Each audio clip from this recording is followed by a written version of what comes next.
Welcome to our channel. Today we how to set up Wyze Cam V3 step by step clearly. Unbox your Wyze Cam V3 and ensure you have all the included components. Plug the power adapter into a power outlet and connect it to the camera.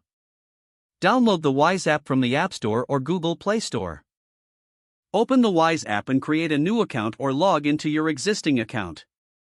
Ensure your smartphone is connected to a 2.4 GHz Wi-Fi network, as the camera does not support 5 GHz networks. In the app, tap on the plus icon in the top left corner to add a new device. Select Add Device and then choose Camera from the list of options. Select Wyze Cam V3 from the available camera models.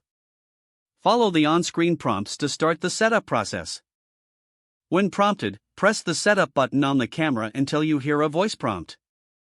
Select your region and enter your Wi-Fi network credentials. Confirm your Wi-Fi information and wait for the camera to connect to the network. Once connected, the app will display a live view from your camera. Position the camera where you want it installed and ensure it has a clear view of the area.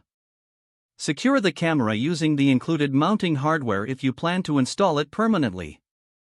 Adjust the camera angle as needed to optimize its field of view.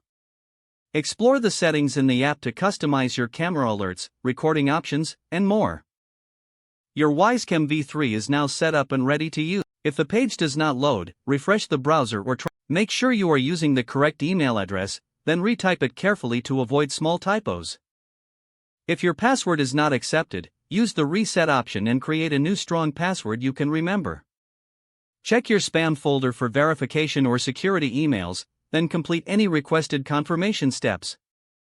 Enable two-factor authentication if available to improve account security and reduce unauthorized. After signing in, review your profile details so your contact information and settings are accurate and current.